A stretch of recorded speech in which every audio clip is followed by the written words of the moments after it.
how to manage your internationalization project. And we have here, you know, a real opportunity to dive into your website internationalization project and really look at how you can best plan this out to optimum effect. Because, you know, developing a website for the UK market is a big job and a huge amount of work for you. And it takes a lot of effort and a lot of hard work to pull that together. But when you then have to consider this aspect of developing a website for your international audience that speak different languages, that come from different countries and regions, there's different search engines there. And of course, it's a different culture. So their behaviors, their preferences and such like are very, very different. It takes a lot more additional work. You will be wanting to add content and pages that resonate with your audience. You will be wanting to make sure that your website is working hard for you, no matter where in the world these clients are of yours. So there's a huge amount to think about. Translation. How do I do my keyword research in different languages? And all of these things that we've been talking about and thinking about during the webinars. Now is the time for you to pull all of this together and focus on, you know, how you're going to deliver this international project in-house and who are the key partners that you need to support you with this. How do you find the right web developer and designer? How do you go about briefing them effectively?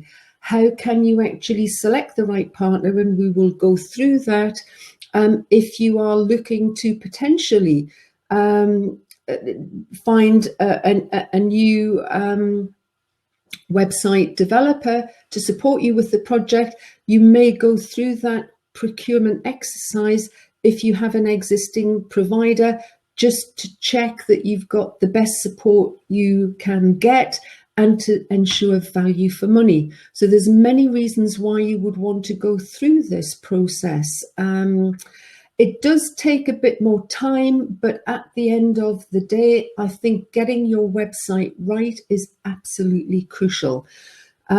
If you don't get your website right, and if it's not performing for you, not only is it the time and effort and money that you invested into that project, it's also the opportunity cost of you actually not having the right resource for yourselves for maybe a year or 2 years before you actually get back in the saddle and do get the website presence that you deserve and need to grow your international business.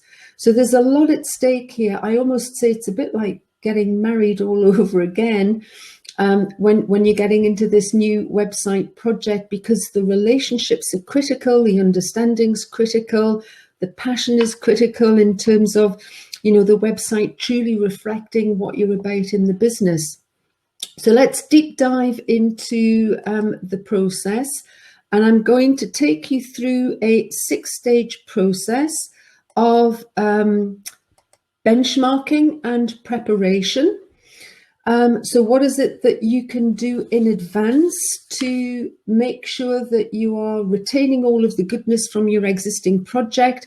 You're gathering some evidence about how that's worked for you and your customers, and you are preparing all of the different elements that you need to progress with this website project. So we'll spend a bit of time talking that through.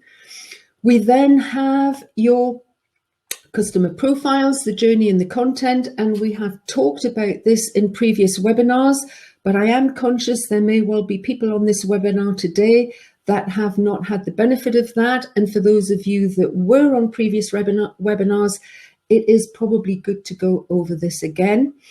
You are building your international website, developing the international website for your customers. So it is critical that they like what they are getting, that it encourages them to get in touch with you and do business with you. So we really want to be developing your website and all of your digital marketing resources and content with the customer in mind. So we have to get in their skin And I'm taking it a step further here today, because it's not just doing the customer profile, it is also about what's the customer journey through that website. Step 1, step 2, step 3 through the website.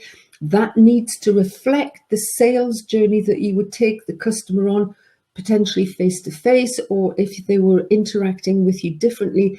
So how will that customer from different countries and cultures want to navigate your website, and how can you guide them through that process such that it's a top quality, trust enforcing, confident building exercise that at the end will have them getting in touch with you and hopefully closing those sales, whether that's for services or for products. So the third element is actually pulling a website brief together. Now, I will be showing you how to do this from scratch. I strongly recommend, no matter whether you are building a brand new website or whether you are refining your existing website, that you actually get the team together, you do some brainstorming, and you pull together your website brief. You will want to consult with different stakeholders, whether that's customers, whether it's partners, distributors, agents, or whatever, but actually getting that website brief correct is absolutely critical. Any project will succeed or fail predominantly on how good the project specification was. You know, time, cost, quality, expectations of the customer. What does this project need to deliver? So getting that spec right is important. The other reason why it's important, if you brief, well, it gives you clarity because you've worked through that process. But also, if you brief people verbally, at best in any meeting, we remember 30% of what is said to us. So to avoid confusion, to avoid misunderstandings, to have something written that people can refer back to is invaluable.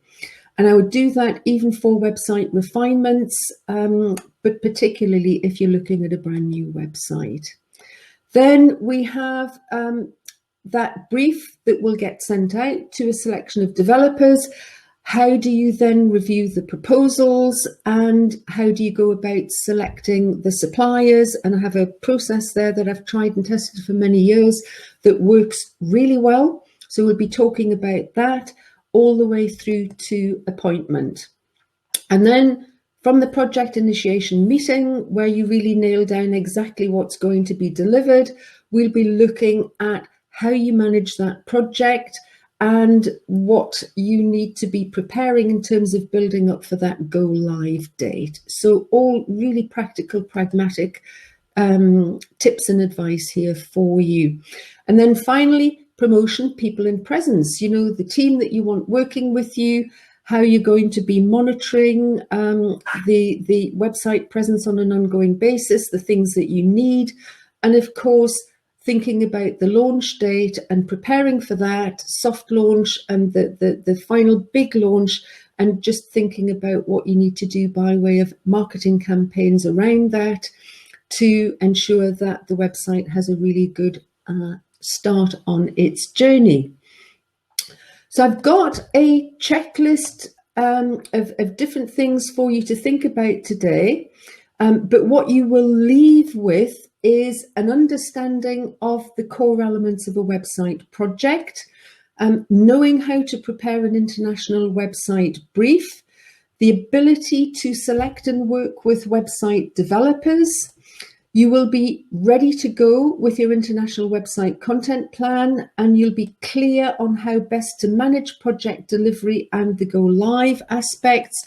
And of course, get promotion people in presence working at their best, all with a view to helping you to increase global sales. So here's a checklist for you, and this is really intended to get your thought processes running by, by way of all of the different elements that you will need to be preparing and thinking about. So we'll just talk through this together, jot down your responses on a separate sheet. If anyone would like the checklist, please let us know. Happy to send that out after the event. Just put a note in the Q&A box. Have you benchmarked your current website and how it's performing? Now, we'll be talking about how you can do that and a little bit of extra support there we might be able to provide you with. A key question, have you got the skills in-house to manage the project effectively? You know, where are the strongest skills and what gaps have you got, and where might you need to actually bring in some external resource to support with those skills gaps? Have you recently profiled your UK and international customers? Because if you haven't done it recently, you know, so much has changed. It would be great to revisit that again. Have you done a recent content audit and identified any gaps? In my experience, one of the key reasons for delays on international website projects, or any website project for that matter, is content creation. It takes us, and I include myself in that as well, much longer than we expect to actually create the content.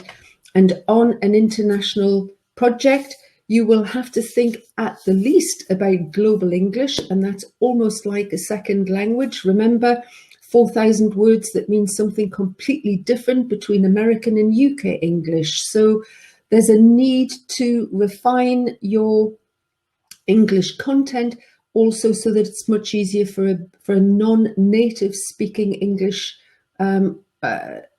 speaking audience to relate to. So that takes time. But of course, if you're then going to translation, you need time to actually get some of the translated content ready as well. So content, please start early, do an audit on content, collect all of your content together, look at what different types of content you have. We'll be going through that in a bit more depth. So a content audit, really important. Know exactly what content and functionality you want on the website. You know, have you thought about that? Have you looked at other websites? What are your real, you know, aims and objectives for the website in terms of how you want that to perform? Have you recently researched your competitors and overseas partners' websites? This is a key one again, because they will have potentially pivoted or changed what they're doing and how they're doing it. So a good time to go through that again. Have you written a website brief? Have you started jotting down to clarify your own thinking and prepare a brief to send to suppliers, which is again where we'll focus this morning? And have you got a preferred supplier for the website internationalization project? And if so, have you done due diligence on them? Have you checked their references? There's quite a lot to think about there as well. Before you set off on your project, it's worth thinking about the commercial imperatives in the business as well. Have you set a go live date for a new website, and have you got a planned launch? And if you have, I would strongly recommend you try to give yourself 4 weeks contingency for any slippage that may occur on the project, just to give you a little bit of breathing room. And my key tip would be keep your suppliers to the preferred date and don't tell them that you have a month's slippage, so that you keep that in your back pocket for any emergencies. And do you have clear goals and measures for the website and what it should deliver? Because, you know, defining those KPIs, those key performance indicators, is also a big priority. So let's dive straight into the benchmarking and preparation, and just look at all of the constituent parts that are really important for your website project. And I think key actions, first of all, define your project team. You know, who is going to project manage this project, and what other skills in the business do you have, and have they got the capacity to take this on? And pull together your project team and have a briefing meeting at the outset. Make sure that your team are cohesive and that you have, you know, a way of supporting and checking in with each other and sharing information about the project process. That will also give you an indication in that discussion of where any gaps might be and who else you might actually need on your website project team, you know, your web developers, designers as externals, your translation company, people to help with SEO, people to help create content. There could be a raft of different things there that you need. So define your team and look at your budgets. What budget do you have available for this? Really important to think that through carefully. Again, I would strongly recommend you try and give yourself a contingency. And there are ways of managing your budget. You could look to spec out the whole project, but in the website brief, mention that you want to deliver that on a phased basis so that you can manage that more readily. But of course, prepare the website for developing phase 2 and phase 3 by including it in the brief so that the suppliers know exactly where you're heading with things. Also makes for a good working relationship because they can see there's potentially, if they do a good job, longer term prospects there. The second aspect in here is also talk to partners, you know, talk to the combined authority, talk to your business support partners about potential funding and support that might be available to help you with that development. It may help you move forward more quickly, get more done, and potentially bring in skills that you need to help deliver better results. I do recommend, and I will mention this again, that you do not mention a budget in your brief to developers, that you give them a detailed brief which will allow them on a modular basis to give you a thorough detailed costing for the project, and you see what comes through the door. In my experience, where we have named a budget, all projects will come in at the same level. The wackiest tender I did was for a big $64 million turnover company in Scotland, and they put their brief out and we had bids in from £13,500 to £115,000 for the same very detailed brief. Now, you know, it's I think a good idea to allow the developers to make proposals to you on merit and what they feel your business requires. Then review your website.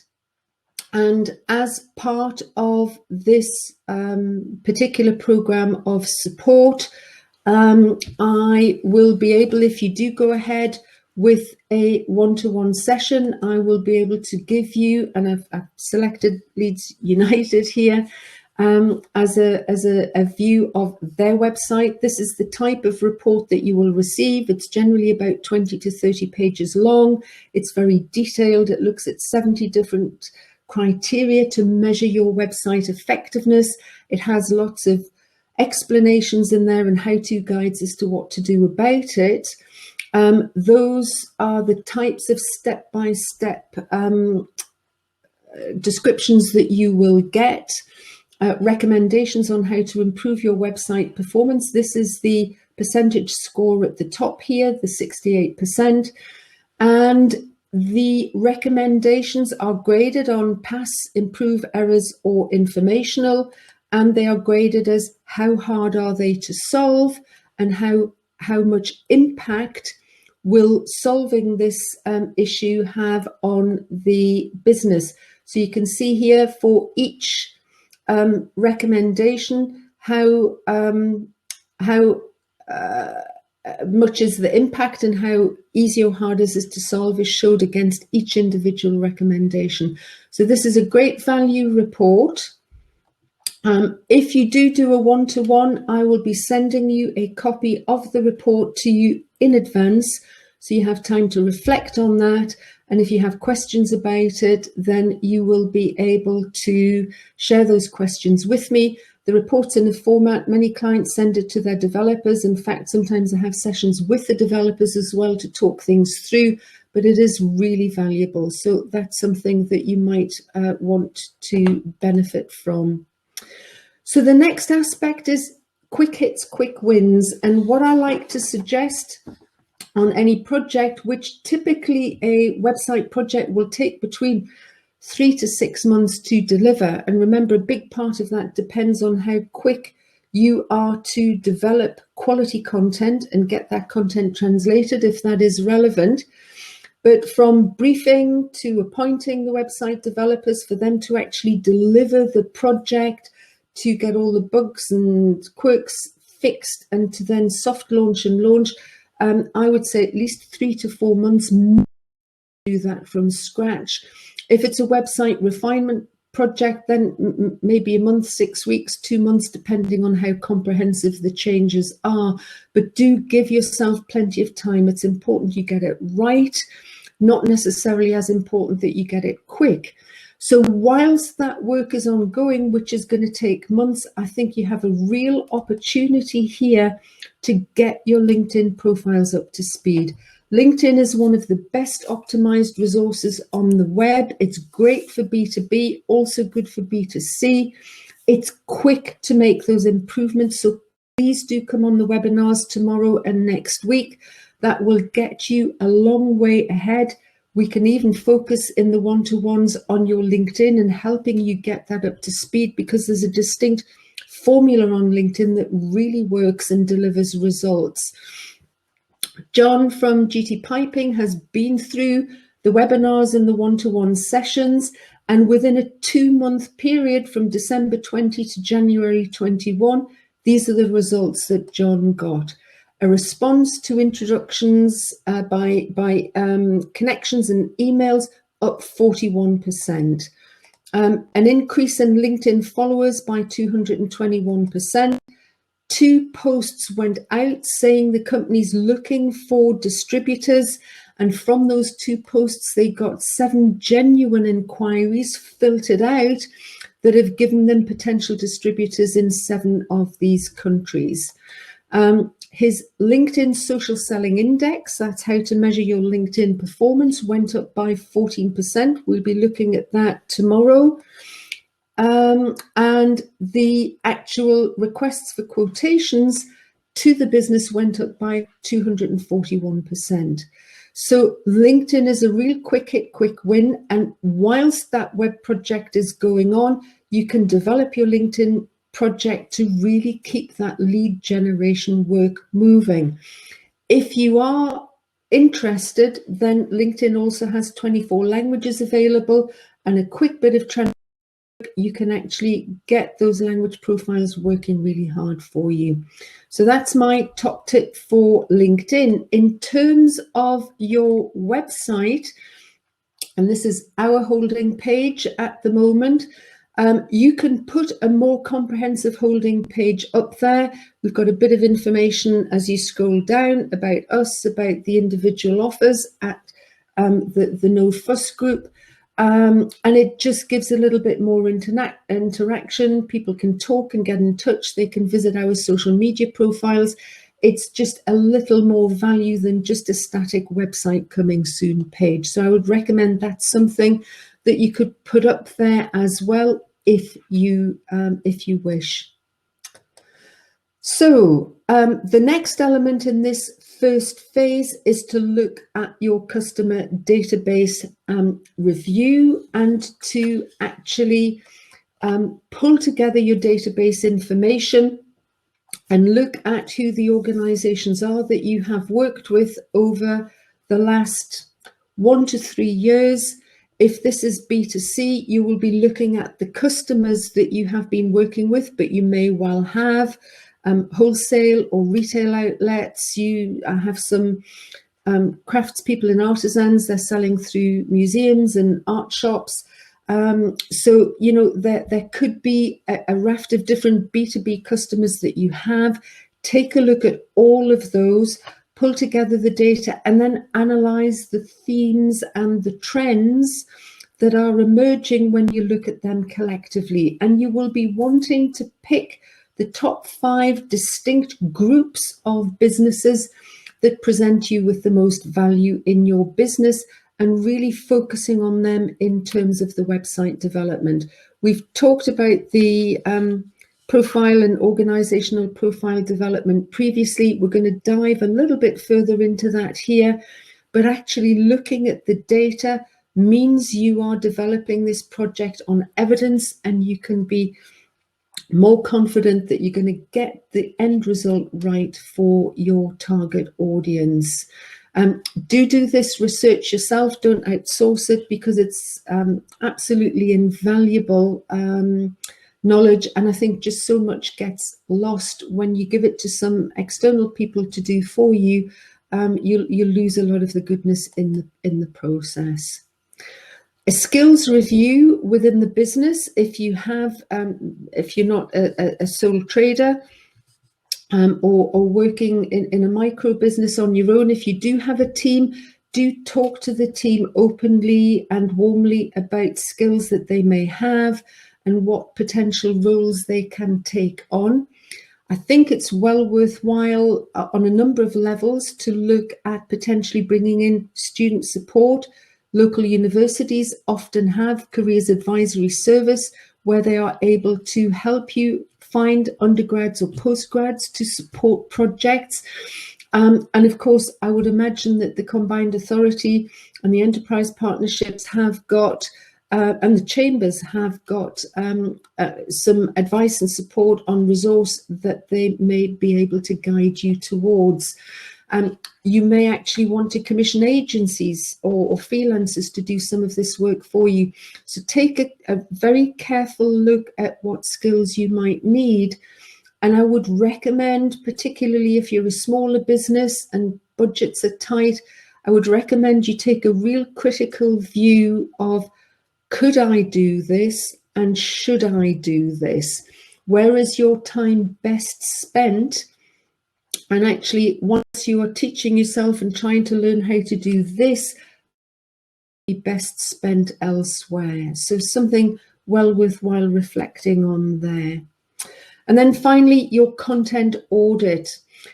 Make sure that's built into this phase. And I would strongly recommend your customer profiling and your content audit. You start at this stage before you even start developing your website brief. Because when you meet up with your web developers, they'll be asking you all sorts of questions like, who's the website for? What pages do you want on the website? What content do you want to be sharing with them? And you won't have those answers ready unless you have actually done this work. So a number of key actions for you to think about in this critical first phase of the project, and lots of food for thought. If you do have any questions, guys, please drop them into the Q&A box. I will keep a close eye on the Q&A and happy to answer any of your questions that you may have on an ongoing basis.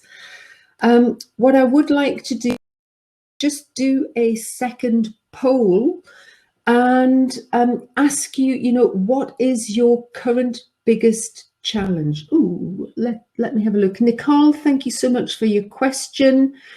Yes, indeed. The previous webinars in the series are available as a recording. If you go to the go-global.co.uk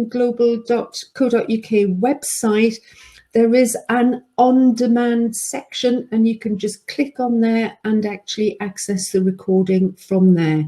So go-global.co.uk is where you will find them. Michelle, yes, I will definitely send you a copy of the checklist and anybody else who needs it. So thank you so much for that request as well. So Amanda, could we go live with the poll, please? Oh, you have already. That's wonderful. Thank you. So could you, I'm just putting some heat on here. It's getting chilly today. Okay, so we're getting some interesting responses in here. Oh, this is such a big question, isn't it? Knowing whether to improve my existing website or start afresh. And I will spend a little bit of time talking about that and actually managing the website project too. So do take a few minutes, just read through those questions. This is really helpful information. Do you know, in some of these questions, we can really deep dive into some of these aspects if you do a one-to-one and just help you sort out your plan for developing and internationalizing your website project would be a great place to start. So thank you for that. So and just this question of knowing whether to improve your existing website or start afresh, that is a question personally that I think by the time you've done all your reviewing and deliberations in this first phase, you'll have more of a feel for. But I would build that question into your website brief. We have this website already up and running. They'll be able to look at the technology. In fact, in the website report, you'll get a complete rundown of the tech and how the website's performing. But, you know, put it into the brief, ask the question of the web developers, and I'll be recommending you go out to 5 to 7 different developers so you can compare and contrast and listen to what they are saying. You will get different viewpoints. I am fairly confident that it will be fairly clear cut, but you may be in a position where you think, well, you know, do I actually start from scratch or do I refine what I have? If you were to start again with a website, there is a way that you can actually almost scrape out a lot of the content that you have on the existing website and transfer that across. You do have sometimes the potential, if it's built on a good, let's say a word template, for example, that you can just reskin it and give it a completely different look and feel because the functionality in there is actually still good. But a really important one to consider and to consider well. And of course, managing the website project, I am very much hoping that this today will give you some support. And of course, creating content, I think, is a hard task for all of us, and we'll be spending a little bit of time on that too. So great responses, guys. Thank you so much for your input. That's really, really helpful. So moving on, stage 2, customer profiles, journey and content. So let's do a deep dive, a refresh for some of you that have heard this before, but I'm going to take it a step further into that customer journey and how you go about actually profiling your target customers. So you will have had a look at the key organizations that you are intending to target, and I recommend focusing on a maximum of 5 in any website project, because your customers want to see themselves in your website. They want to see that you work with people like them. And of course, your customer groups will be divided up according to the tone and the approach and the messages and the content and the evidence and testimonials that you provide them. So you will want different areas within your website where these different groups of customers feel at home. For example, here I'm working with micro businesses. Here I'm working with public sector. It's a completely different set of communication that I need and resources to back that up. The next step is to reflect who's the key decision maker or makers within that organization that I need to target, and actually what are their behaviors and preferences, and what are their goals and aspirations and their pain points, so that I can really tap into those and help them to buy a solution that's going to deliver great results for them. How do they want to be communicated with? You know, how will they want to engage with my website? What content will be helpful for them? Where do they hang out on social media and at what time of day? So all of these questions you will start to gather answers for as part of your customer profiling work. So it's a really fundamental, critical part of any website development work. And if you have started to prepare this, gather data, gather all of the information, even talk to clients, you will be making the web development company's life so much easier and so much more productive. They'll be spending time with you, analyzing that and developing it further, rather than spending the time from scratch. So you will get better value out of your website project for sure. HubSpot have great resources. There's information online. There are great resources there to help you go through this process step by step, divided into B2B and B2C. So there is methodology there for both both camps. The process, and these are PowerPoint templates. This is an example that HubSpot offer. The templates are, they provide empty templates for you to work with, and it's just a great process to go through. So you will look at someone's background, you look at the demographics, age, female, location, male, female, location, etc.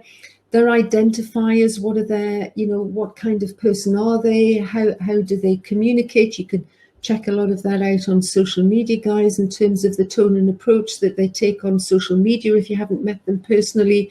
What are their communications preferences? What are their primary and secondary goals in their role? What are their key challenges? Understanding that can give you some core themes for your content development. And the key question is, in terms of their goals and challenges, their pain points, what can you do to actually help them with those? And that is delving into this aspect of telling customers what you can do for them, not just telling them what you do, which is very powerful when it comes to creating content. You will potentially have real quotations. I worked with a big retailer on customer profiling, and we did about 47 interviews internationally with different clients from different countries, but they already had many testimonials that they had gathered from clients, both on social media and via email post-sale, that they were able to dig into, which were incredibly valuable for the project. So do look at having a process for gathering quotations. That should go down on your action list. And of course, what common objections do people bring up during the sales process? And how would you want to address those before the clients even got round to asking them of you, by way of including them in the content? You can then start from all of that to craft compelling marketing messages for the various different offers that you have. And of course, then coming up with an elevated pitch for what your organization has to offer. And you can take this down to a product or service level, or keep it up there at a company offer level as well.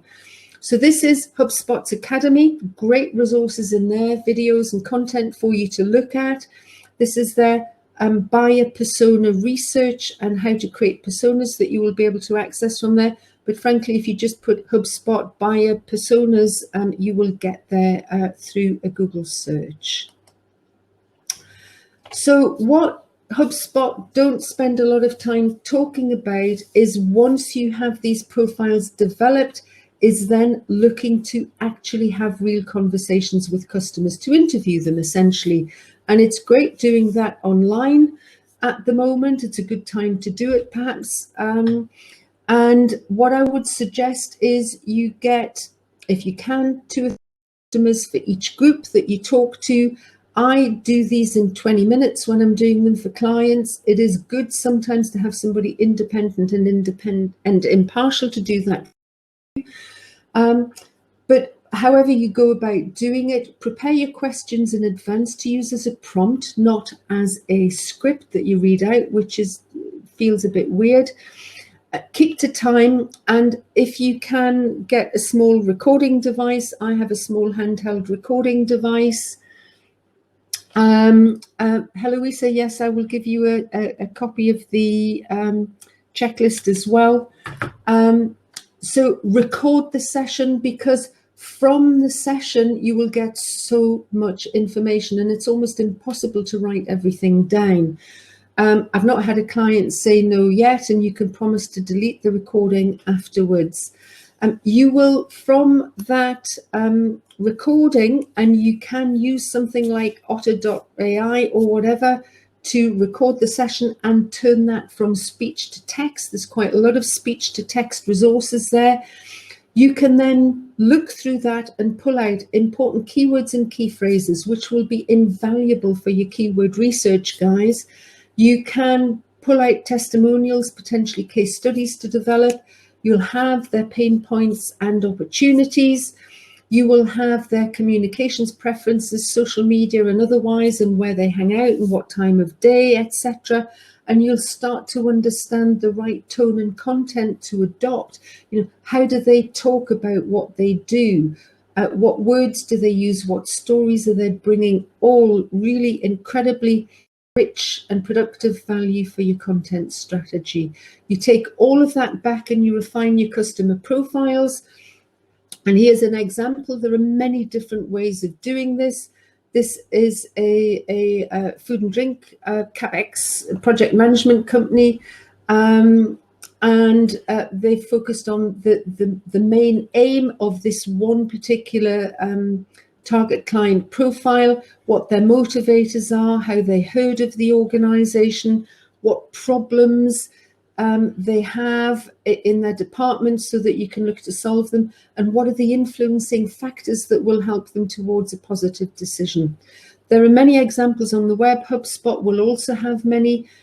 So refine those profiles and keep them visible through your web project. They're also a great resource to share with the web developers. It will give them some real insights into what works well for the clients, and some real insights into how to develop the website such that it performs well and gives a great experience to your target clients. So have we got any questions on that customer profiling? Because I know quite a few of you were keen to look at that, and you had, this priority of yours in terms of challenges in creating content. This is a great place to start for that, and will give you quite a lot of the answers that you need. Great. So the customer journey on your website, and essentially this is thinking through, when a prospect or a client arrives on my website, what's the first thing that I'm going to tell them? They've done a specific search, they come to that website. You need to have clear on that website, what is this page about? So the first place that your visitors look is the headline on the page. And the first place the spiders from the search engines land is in the URL. So you need to decide what pages you need to have on your website, and this is a great way to do it. Client comes in, they land on a specific page. What's this page about? Where are the most search inquiries landing on your website? And this information will be available in your Google Analytics reports or your web stats. What pages do they come to? What are the real magnets in terms of the pages on your website? And you're going to make that page about a particular topic that needs to come across strongly. You're sharing the content. There is then a call to action. What options are you offering that visitor to the website next? And they're going to select one of those, and they're going to go to that second page. What is that page about? What's the key message? What content do you need to share? What's the call to action? Where do they go next? So stepping through that client's website journey will give you, page by page, the different pages that you need on the website. You will have a unique, what we call meta title and meta description and headline on the page, and I'll be explaining what they are if you're not aware later on in this session. The headlines on the page, the meta title and the meta description appear in Google searches. You need to determine what they are for each and every page. And of course, you'll have your unique keywords and key phrases for each page, and you'll have a distinctive call to action for each page. And I'll be showing how you set that out in preparation for your website project and discussions with the web developers so that you have clarity.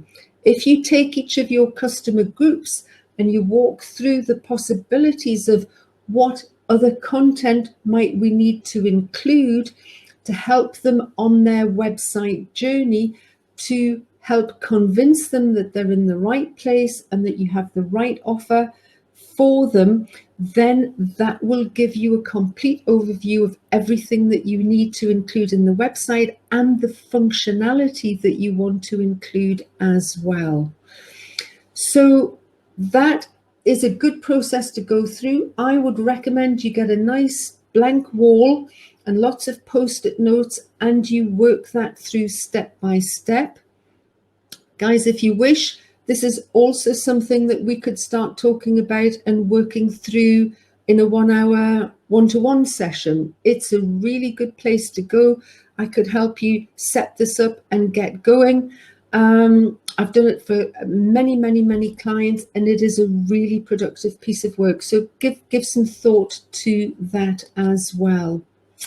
So you'll have seen this if you've been on previous webinars. This is my content spreadsheet, and somebody mentioned that they could really struggle to see what is on there, and it is a bit of a beast. So this is the part that you would be focusing on with your customer journey. So you will see down here at the beginning on the left hand side, you've got the page name. So home page, product summary page, product detail 1, 2, 3, because you'll want an individual product or service per page for optimum SEO benefit. And then about us, downloads, case studies, a glossary, a map, You'll have lots of different pages in there. Having been through that customer journey, you'll really understand what pages you need. And then you go through this systematically. What is the key message for that page? That will need to be reflected in the headline, the meta title, the meta description. What content do you need on that page? Well, I'm going to need 200 words. I might need logos, downloads. I might need some testimonials, some PDFs. I might need a video. So list that out, and then next to it, who is responsible for either gathering or creating that content. So you get clear about how much work is involved in developing the content. Remember, every page has a unique call to action. So what is the key call to action on that page? You know, now that I've come as a visitor to your website page and I've read the content, what do you want me to do next? What choices do I have? Click, and then I'm off to the next page.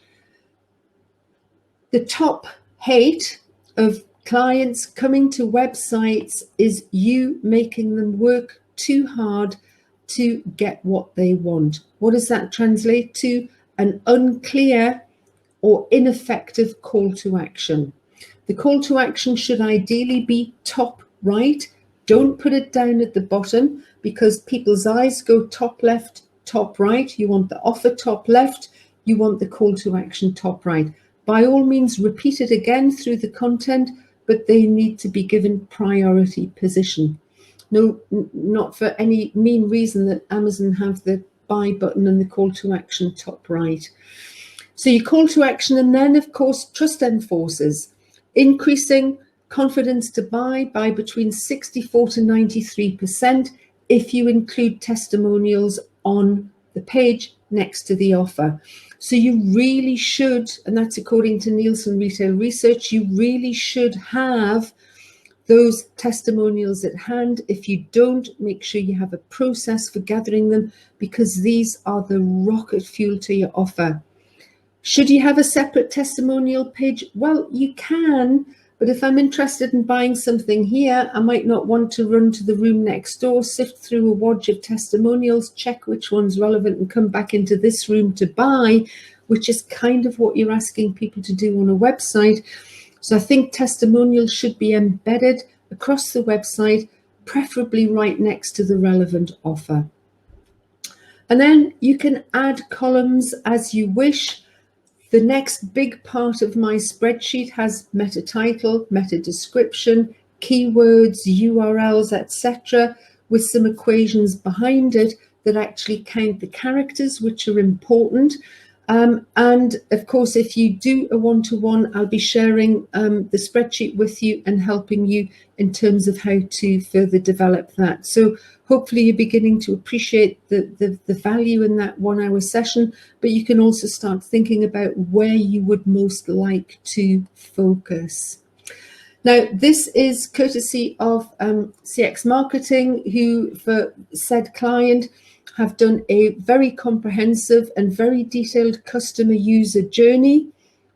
Yours, based on what I've shown you previously, is much simpler and may just be post-it notes, but here they've really delved into motivations, behavior, information needs, barriers, media influences, and thinking and feeling, and looking at the problem, creating the brief, researching suppliers, and tendering and engagement, which is part of the client's process. So this would be tailored to each and every particular client, but something that all of your web developers and designers undoubtedly will be working through. So your content strategy will include a number of different elements. The audience needs to be clear. We've talked about that. The SEO strategy, we have started to talk about, and another work, well, the website optimization project, we talked about this in depth, but here the customer profiling and the interview will give you a boost in terms of your SEO strategy. The messaging, again, will come from that customer profiling and interviewing. And of course, measurement is vital, and we'll be looking at the end at how you can actually measure how well your content is performing, but keeping an eye on social media, on blogs, and how it is being commented on, accessed, shared, will be a key metric to bear in mind. So, phew, breather, guys. Hopefully that initial couple of sessions was really helpful for you. I'm going to take a gulp of tea. Do any of you lovely people have any questions for me? You're all hopefully very contemplative this morning. So we'll move on to the next stage, which is your website brief development. And again, the strongest possible recommendation to actually write down your website brief. Now, I've included headers here, which again is available as a template. If you would like that, please let us know. Amanda will jot down your names and we will send that out to you. But again, this is something that we can work through on the one-to-one session, which could be incredibly helpful for you. I've done hundreds and hundreds of web projects, so hopefully we'll have some value to bring to the process. So we will be focusing in the website brief initially on an introduction, tell them what the business is about and what's of real value to you, where you've been, where you're heading, just share your story. And then we hone in on this aspect of what is it that you want the website to do for your business? What's its role? Is it as a reference point? Is it as a real lead generator? You want it to maximize search? Is it more of a repository for existing clients so that they can do project work with you online? The purposes could be many and varied. It could just be to sell as much as possible. It could be to increase your reputation. So we get really clear about what the prime goal is and what the subsidiary goals are and set that out. The strategy will also need to include a little bit about your audiences and where they are, UK to international, and what that entails and how you envisage that working, how you want to include that international content in your website offer. Then the target audience, here you would capture the different organizational groups and who the key decision makers are in each group.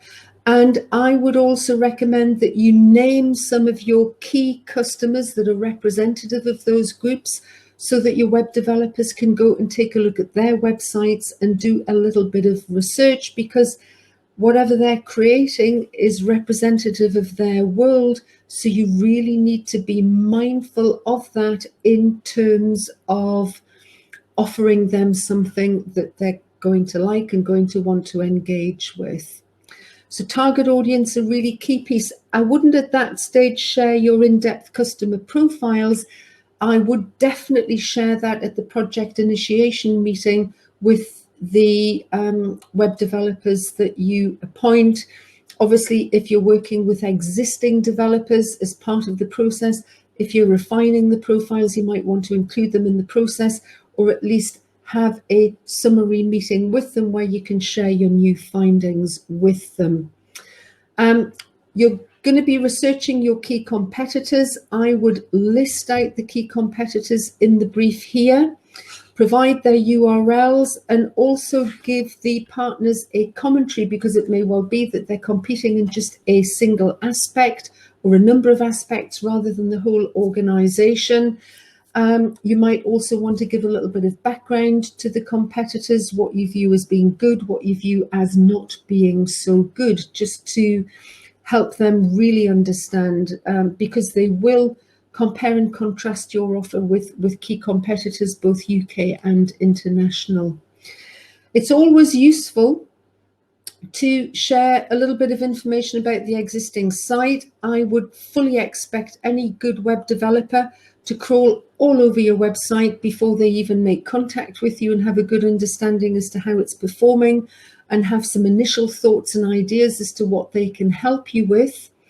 But I would certainly share with them elements that you like, elements that you don't like, and what has performed well. And if you can give them admin access to your Google Analytics to have a look, or just pull off a report and send it to them. I would pull off the report for at least 3 to 6 months, if not 12 months of traffic. If your business is very seasonal, you might want to give them 12 months worth of reporting. Then you come down to the new website experience, and what do you want the new website to look like, and what should it not look like? And both of those elements are really helpful. You know, sometimes it's easier to say what you don't want than it is to say what you do want. And as you are researching this and looking at different websites, it may be that overall you don't like a particular website, but you love this bit of functionality that they have on the website. Take a screen grab, include it in the brief, or include it in an appendix as a reference, so that the web developers are really clear whilst they're working through their proposal to you, which aspect of that site you really like or hate, for that matter. So screen grabs and putting those in appendix are just really, really supportive. A key question, of course, because websites are such emotional things, is what do you want your customers to feel when they come to the website? What do you not want them to feel when they come to the website? So, you know, it may be you want them to feel that they're in a safe pair of hands, somebody really, really understands them and their world, and wants to give them a quality experience. It could be professionalism, it could be attention to detail. I mean, the aspects could be manifold.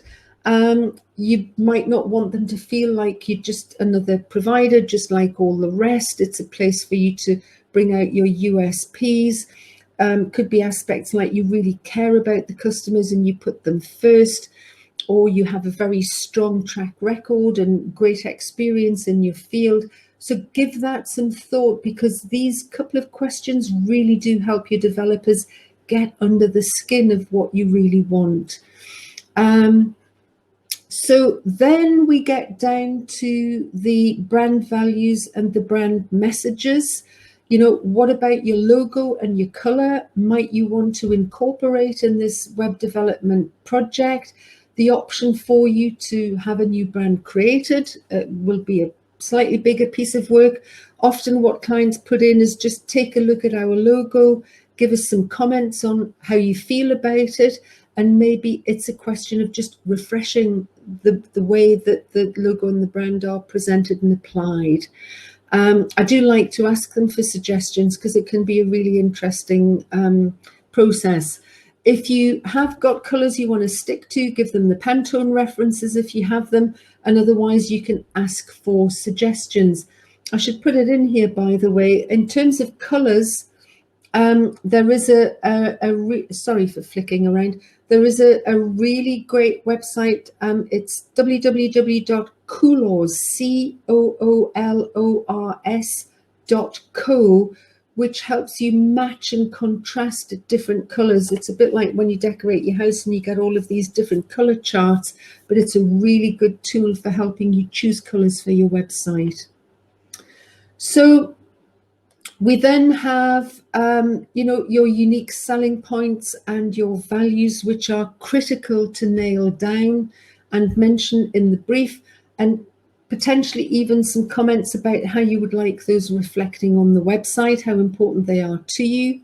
Have a think about Strapline and whether you have a one or want a one. Very often it's something that we recommend, that it's kept separate from the logo, such that that strapline can be translated into different languages if you wish. And think about typeface. Have you got any preferences in terms of font, color palette? You will want to give your developers domain names. Make sure they're all active and pointed to your website. But do you want help managing those? Do you want help buying any country domains, which could be useful for your international digital marketing strategy? You will give them an overview of the content work that you have done and your plan and what content you want to include. And I would certainly include, and I generally put a comment like, these are the initial thoughts that we have about pages on the website, but we would welcome your input and a discussion around this at the interview sessions if they're shortlisted, and particularly at project initiation stage. What pages you want on the website, and what work you've done on the customer journey. The technical requirements of the website is quite important. What content you want up there, how do you want it to function? You will want a content management system on there.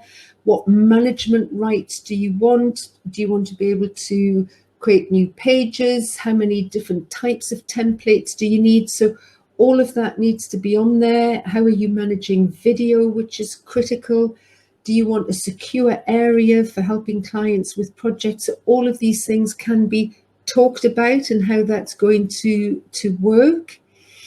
And there's a lot of aspects around, accessibility and all of those WC3 best practices that we could also go through in a one-to-one session if you wish, in a bit more detail.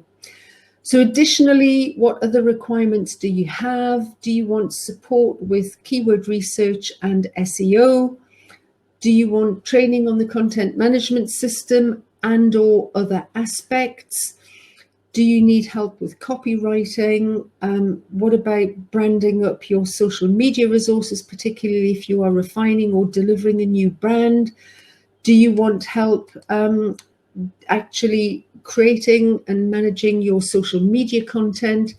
What about photography, video work, sourcing images? All of these things are important things to think about, and you can add these into the website brief. What I like to do, and I would strongly recommend you do the same, is that you ask for a core price for the work that is detailed out, and any of these additional requirements are priced up separately. That way you can make choices if budgets are tight, and I think we're all needing to take care at present on what we spend and how we spend it. Then it helps you to prioritize and phase out these developments to make them more comfortable and more manageable. Do you want the developers' support with hosting? What about ongoing maintenance and support, which can be very valuable so that you have that ongoing relationship? And one key issue which can sometimes come back to bite you if it's not dealt with, clarify ownership of the brand and the content and the website development. Check the fine print. If the developers are presenting you with a contract, make sure you understand what's in there. Again, something that we can work through, and I often help clients with. But make sure that you are paying them to do this development work. You cannot obviously own WordPress or software that they're using, and you might not be able to own their bespoke software development. However, you should own the design work and the actual way that they have set that up for you.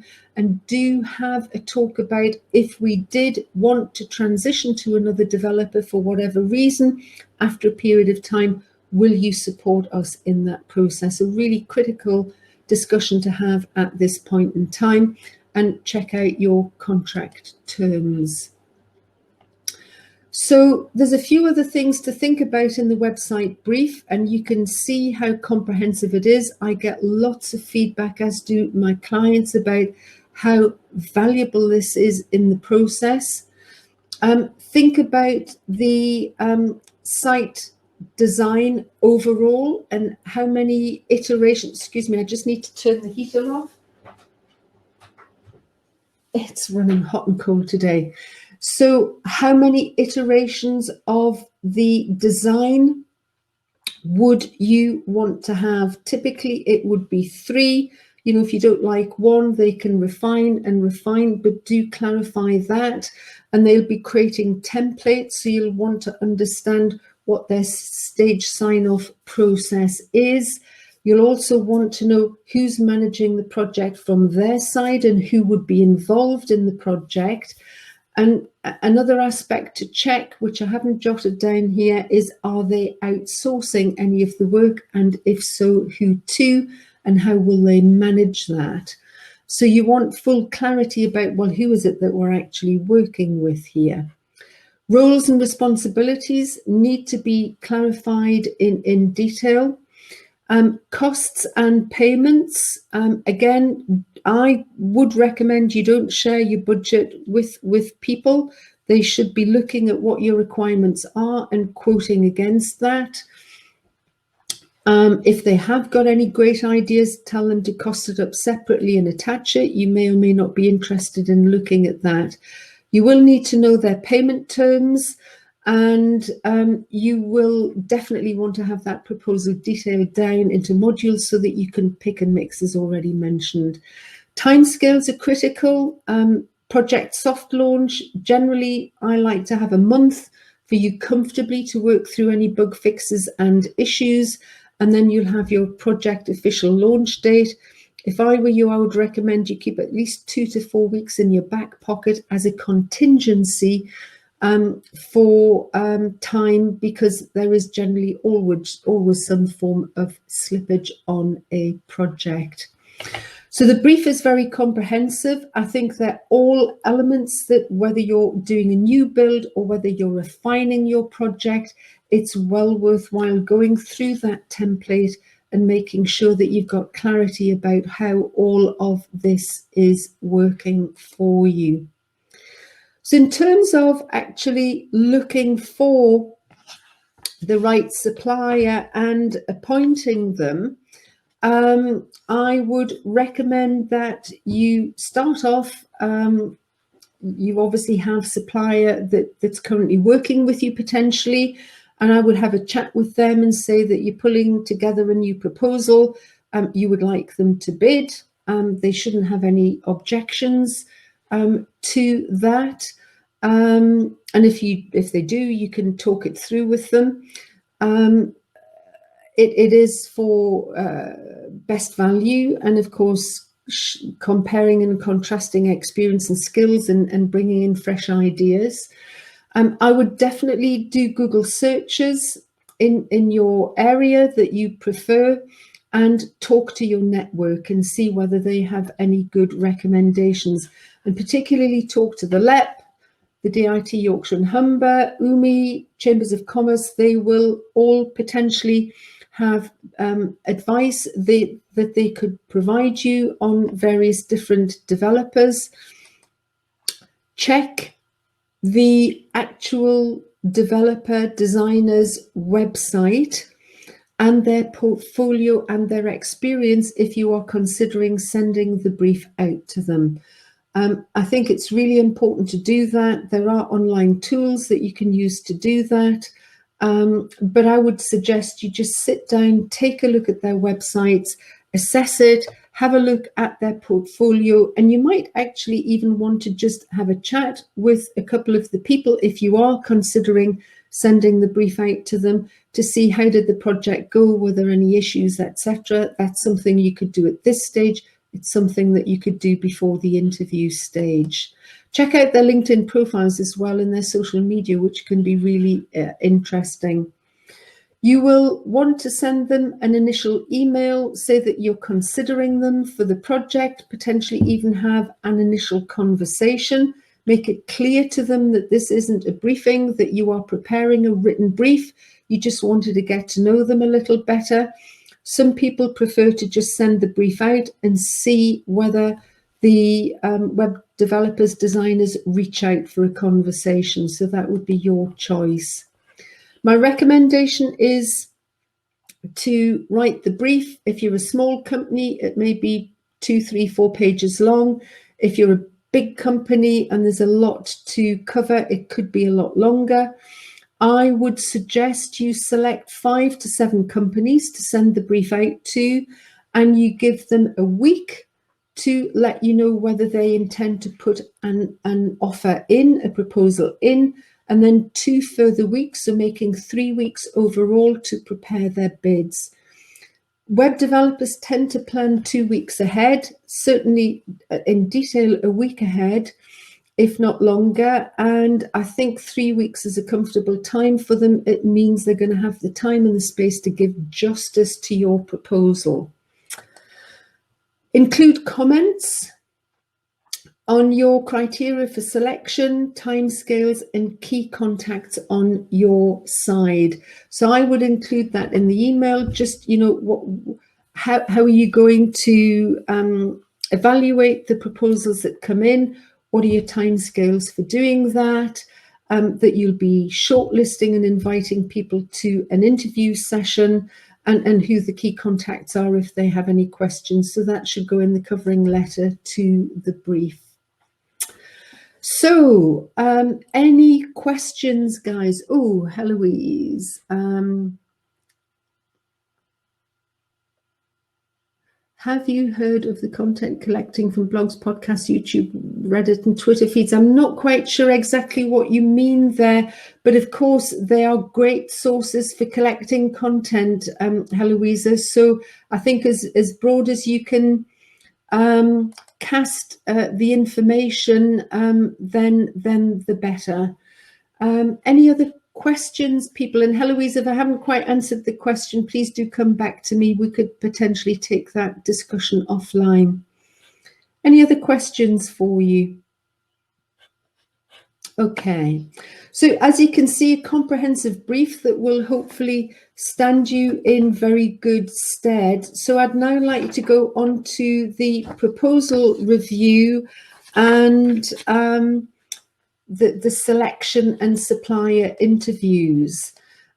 So your proposal review, I would suggest that you have different members of the team who actually separately, without conferring, go through the proposals. You might even want to bring in somebody external if they have the right skill set. So you will want to look at those proposals and score them. I tend to have 2, 3, 4 key elements of scoring that are critical, and then, you know, perhaps a secondary checklist of different things to look at that are not mission critical but important. So decide what your criteria are for reviewing the brief. Is it understanding of the brief? Is it quality? Is it price? Is it coming up with creative ideas? Is it that they've included an initial set of design ideas. Have they got the project management skills? What experience do they have? There's a whole raft of different elements that could make up those criteria for reviewing, and they will be very distinct to your business and your sector. So go through that, get the team to score them up, and then compare and contrast. It's a really good exercise to do, and hopefully that will then allow you to select, and I would suggest no more than 3 for interview. You advise the people who haven't been successful that they haven't been successful. And I would strongly recommend that you give the 3 shortlisted candidates an indication of what you expect on the day. If you do want them to simply read through and work through and discuss the brief, then by all means do that. I tend to work on the assumption that the client has read through the brief, they have understood it. You may have individual questions which you can raise, but actually what I like to give developers as a task on the day is that they set out how this project is going to deliver the results you want. Because in my experience, often developers get stuck in, they're delivering a project for you, and actually where you want them, because this is what you're buying, is how they can help you with this project to increase sales into the business. So focus on that in the interview session, and how can they design you a website that will help you increase sales into the business, and bring some evidence of how they've done that for clients in the past. I'd also be wanting them to demonstrate an in-depth understanding of your business and sector, and perhaps even bring a few creative ideas and suggestions to that interview session. Do your references and due diligence on them, particularly at this stage. I wouldn't particularly be wanting to bring people into the interviews where we hadn't done that, such that if you appoint someone and you take references and do the due diligence, you're then in the position of, well, actually, this isn't good enough, therefore we've got doubts about appointing these people. So do that definitely at this stage. And then you get into supplier appointment and project initiation.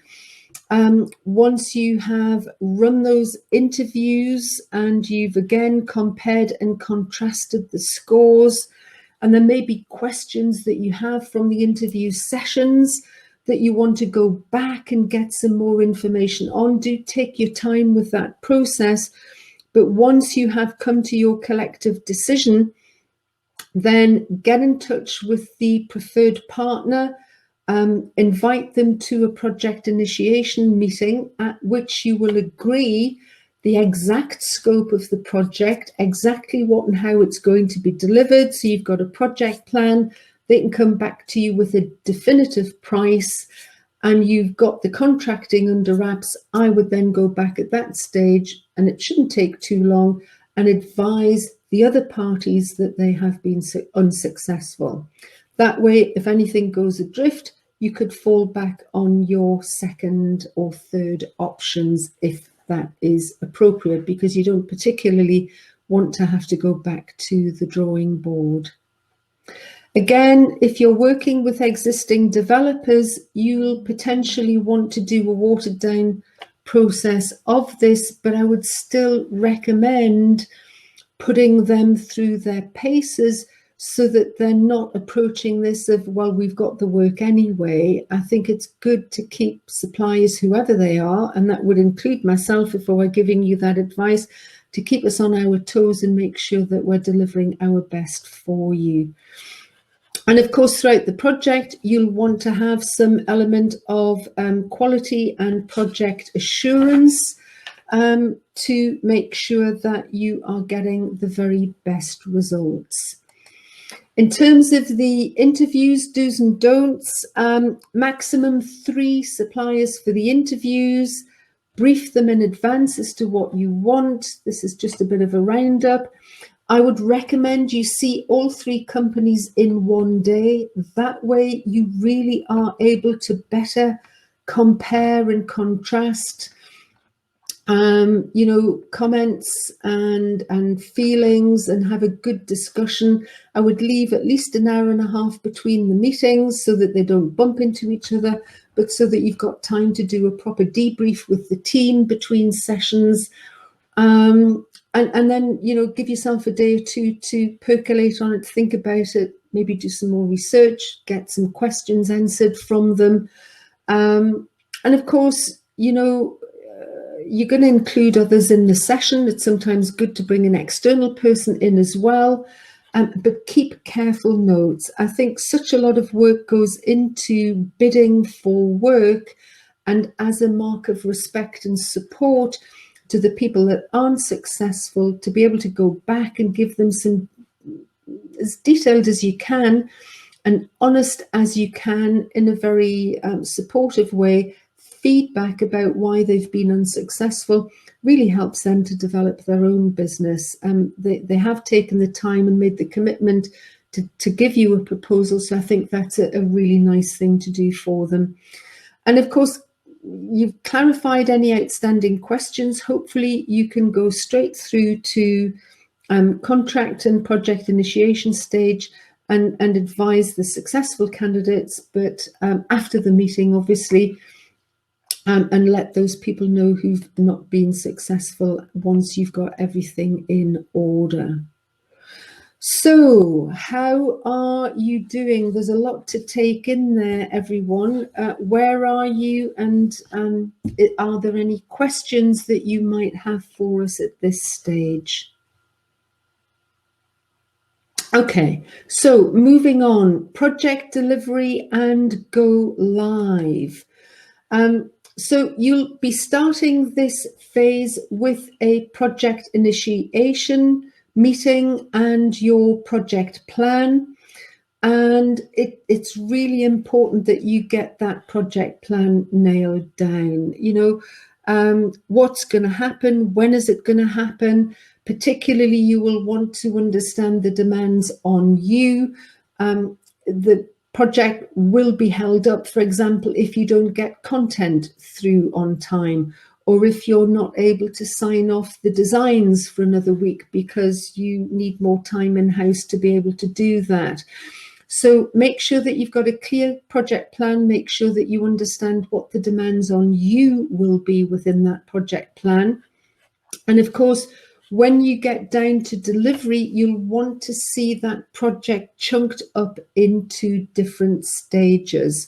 What are those stages? Get them in your diary. Make sure you block off some time to deliver those, and who needs to be involved in that project and quality assurance process, and who needs to be involved in that sign-off. So it's a question of keeping them up to speed with the project, and also making sure that you have some dedicated time to do that, to keep the project on track. Again, you might want a little bit of external support there to help you in that process. It's a fairly light touch input, but it is sometimes useful to get external input. One thing that I haven't mentioned as yet is, of course, when you're agreeing the project plan and the contract, you'll be wanting to look at the payment basis. It's pretty common to do 50 before, 50 after, or a third, and a third, one at the beginning, one in the middle, and one after launch. You will need to negotiate that with the project suppliers, the web developers, but I would definitely get that nailed down at this point in time and make it clear that you will be paying upon satisfaction, and these are the criteria, and also have considered if there are issues or you can't agree on something, what are you actually going to do about it? How are you going to address that? So good things to get sorted out in your contract. You will want to nail down a soft launch date. Make sure as well that you have sufficient time for yourself to deal with any bug fixes and testing requirements. I find often you get offered a week or two, and I just don't think that's long enough. I think you need 4 weeks to really get to grips with the website. So see whether you can negotiate a 4-week stage before the website's deemed as fit for purpose, signed off, and that final payment is made. It may or may not be, but it's worth asking. I would recommend a soft launch. Obviously, the project will be developed and it will go live, and we'll talk about that shortly. But I wouldn't start thinking about or planning a big da-da, all drums rolling launch until you actually get to the end of the project, and you've got that in sight. You don't want to be making a big noise about something where there might still be problems inherent in the project. So the steps that the developers will take, and these could be in varying orders, but typically they would come with some design some design developments for you, for the overall site, and making sure that you are happy with the design and what they are proposing. And based on the information you've provided and discussions, you'll want to have something looking a little bit like this, a sitemap. This is all of the pages on the website and how it is structured. And, there could be more detail within these areas if there are subsections within that site. This, and we'll come on to project management tools shortly, but this could be offered to you in an online project management tool. So you'll be able to click through, read the core content that's going in there and what the sub pages are. But it's a really useful thing to have, and it's important that you are happy with the sitemap and there is nothing missing, essentially. So you having worked through that customer journey and being clear as to how that needs to work, this actually gives you the structure that is translated into. And of course, all of the essentials, your privacy policy, and various different T's and C's and things at the bottom. They will create different template pages for you. Typically, a website would have, I don't know, maybe 5 to 10 different types of template for a home page, a product or service page, for an about us page, for a blog page. So you'll have different types of templates that you should be able to play with creatively once the project's gone live. So you need to look at what we call the wireframes here and how they work and what content goes where, and this is what it would look like. And of course, you've got different navigational options there as well that can be pretty important for you too. So it's important to think about the design and getting that signed off, getting the sitemap stage signed off, and the wireframes and the different templates you'll have at your disposal signed off as part of that project delivery. And the rest then is pretty much down to the developers going off, developing the website as you have agreed, applying the design, and giving you access to review that at specific stage sign-off points so that that website development can progress on track. I've got 3 project management tools here that are commonly used by web developers that you would have access to, so you can go in there and check things out at any point in time. Basecamp is very popular. That's often used. It's a great tool, very intuitive, as is Monday.com. That works extremely well. And another one that I've used that looks a bit different but can be equally as effective is Trello. There are many, many others that you can use, but all of them good for managing projects. I would just like to stress this aspect of languages and the international dimension to your website and the keywords. You will need to have discussions with your web developers as to who is doing this work. They will build a website for you that will support good SEO, but have you actually commissioned them to do keyword research and to input those keywords and that metadata into the website? And you need to be really clear on that point, because sometimes that doesn't get done. And because it's not being discussed, the web developers say, well, they didn't ask me. And the company says, well, but they didn't tell us. So clarify that up front. Make sure that you are doing your keyword research. So here we've got the meta titles and the meta descriptions, which are really important, because if I don't like what I see, I'm not going to visit your website. You need to get those right. In English, you also need to have the discussion with them about Arabic. And I've put this in because, of course, Arabic is a right to left reading template. So you would need an additional design in the website for that.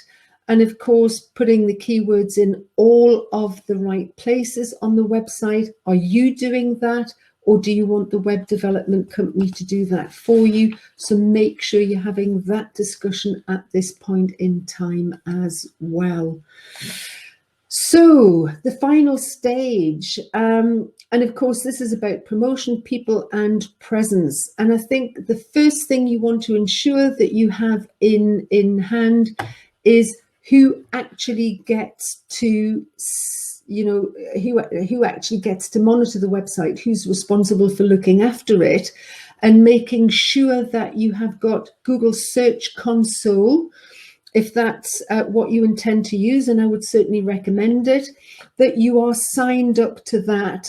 Google Analytics is essential as well, or some form of analytics package, that will measure who visits your website.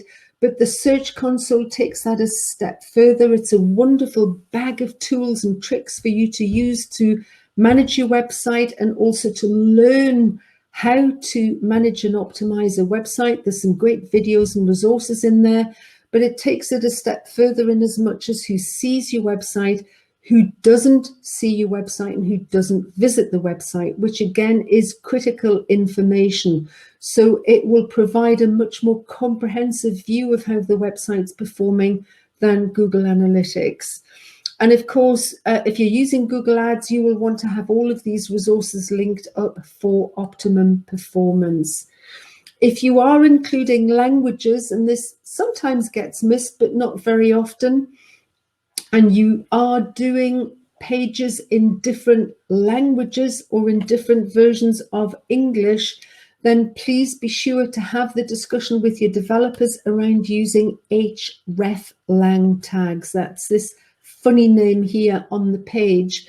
And essentially, they are tags that will be included on every single page to avoid Google thinking you're spamming by having different content, the same content repeated on different pages. So it will say, this is the core English content, and this is the main content information. And here we have that content in American English, in Australian English, we've got it in French, German, Spanish, and the hreflang tags are a special piece of coding that will be set out by your developers to tell Google that it's duplicate content for a reason, because it's been presented in different languages or different versions of English to different countries. If you don't have that, your international website will not perform as well for you in search. So that's a really important aspect to discuss. And if you wanted to read a little bit more about it, Yoast, which is WordPress's SEO tool, have a really great guide on their site, and they have got some fabulous resources on there. You can go and read up a little more about it. Don't forget to keep a close eye on the cultural aspects, and I've kind of dropped this in as a little bit of an afterthought, but these are great resources for doing that. You have Quintessential, the CIA World Factbook, the Department for International Trade, and some good websites here that focus on intercultural research, training and education. And they're great resources to tap into. You will need to research different international websites and customers' needs as part of this whole journey. And I just think it's good to know that this information is out there, and particularly the Department for International Trade, they've got brilliant country guides and such like, which I think you will find really useful. And a couple of books there, Kiss, Bow and Shake Hands and Mind Your Manners, which again are great reads just to learn more about the regions and countries you're targeting and the customers within. So a few last pieces about content. And, you know, planning your content for forward promotion. I would suggest you take a year ahead, and from your own experience, you'll know what the key events are in your calendar year. But because you've done your customer profiling, you'll know the key events that lie ahead for your customers as well. And you have done the cultural research and the country research, so you'll know about major events, holidays, or likewise in those particular countries. And when you map that out onto a sheet like this, and again, I've got a couple of templates here. If you would like these, please drop a note in the Q&A. Amanda will take a note and we will send these out to you. This is a great place to just make sure you've got that all on one dashboard. And at the bottom, you can start thinking about, well, who have I got in my network, either here or internationally, that could potentially start contributing content to what we are doing. You have from your customers, you have your themes, and you have these this planner. So let's say we are looking ahead to April. For the month of April, you would take that theme, and it's Easter.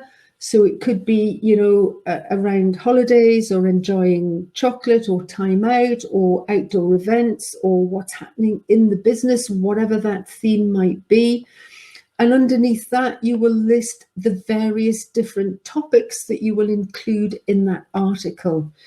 You write an article, and I would suggest writing a comprehensive article once a month. You will post that onto the website. You'll have a strong call to action, as you would with any piece of content that you post. You'll have that on the website, and then you will take snackable chunks of that content and you'll use it on your LinkedIn, your Twitter, your Facebook, YouTube, Instagram, Pinterest. You'll use it in your email campaigns. So you'll have a dedicated campaign for that particular month and all of your digital resources contributing to that campaign.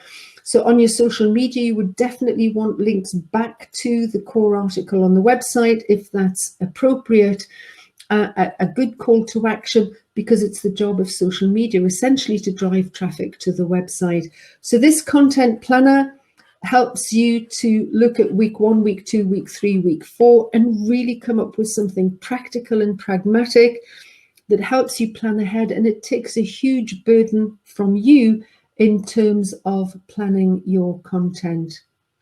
I would also recommend that you look at some real content variety for better results. And I've just listed out many of the different types of content that you could consider here in terms of your content plan. And then, of course, your project launch. You will, I would suggest starting to think about this at an early stage, either consider it yourself or consider it with your marketing team, whether they're in-house or external support, and really come up with perhaps a bit of a teaser campaign leading up to the launch to get people engaged. But then what will that launch constitute? And look at developing, you know, at least a 3-month plan in terms of how you can keep that momentum going. And if you do have a phased approach to the website internationalization, you know, stage 1, you've got your project launch and that campaign. When you're ready to launch maybe your international country pages or language pages, stage 2 could be the second phase of the project launch, and you could do those maybe 1 country page a month or a quarter, pending how that works for your business. So you can get really quite smart and effective here with how you're mapping that out. So the final thing then is your project plan, your action plan, and I hope you've got a really good list of actions there for your internationalization project, whether you're doing a brand new one or whether you're refining what you currently have. Many of the processes should be the same. You will have that time of preparing and getting ready to start the project and delivering that project. But when you put all of that hard work and preparation in, the implementation phase becomes so much more effective. You'll want to measure, so make sure you get your website stats package up there. Make sure you are measuring visitors from social media, that your Google Analytics will tell you in the Search Console what platforms are effective for you. Keep an eye on how much you're spending. This is always a good metric to have.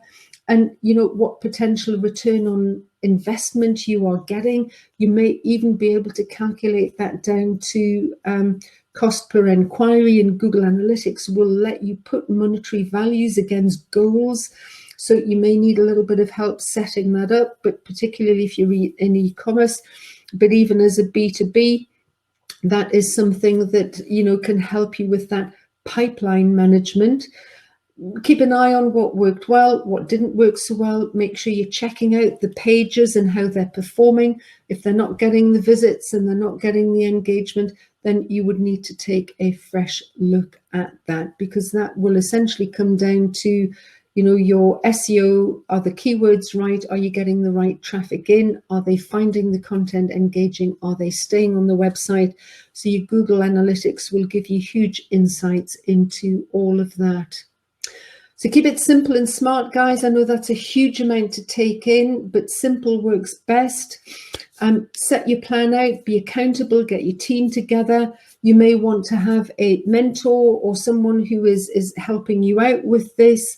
Make sure you are sharing not just your thoughts, but sharing the load. You might even want to involve some close customers or partners in the process. Break down the project, you know, plan it out, monthly, weekly, daily goals. Knowing you've got it planned out, you can just focus on what you need to do today, and celebrate successes and reward yourself for doing some great work and some good stuff. And make sure you are sharing the load and looking after yourself in this whole process. So there we have it, from benchmarking and prep to doing the customer journey and getting all of that clear because you're building for them. The website brief, we've been through that in some detail.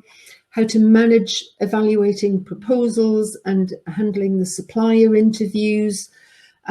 Project delivery and go live date, and then managing promotion, people and presence, managing and maintaining it, but thinking about that launch date, and then how you can keep the momentum of that campaign going into that project cycle. So thank you so much for your time. I'd love to take any questions that you might have. Don't forget about the webinars coming up. I think you'll find the LinkedIn ones particularly useful over the next week. We have 2 more sessions to be announced, so we will get back to you about those.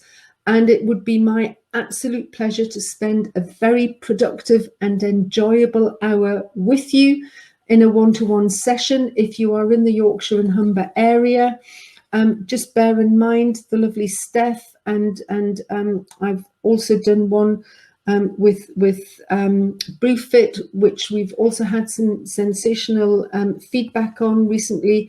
So guys that may well be on today's session, thank you so much for your time and for all of your hard work. So any questions and answers, please drop them into the Q&A box. Be very happy to have a chat. And if you do want to connect with me, then do so please on LinkedIn. It would be a pleasure to hook up with you if we've not done that already. And of course, if you do want the one-to-one sessions, you can drop an email to Go Global or go to the website, and there is a section on there for the one-to-one sessions and webinars where you can sign up, and the previous ones are there also in an on-demand section. So thank you. Okay, Amanda, over to you.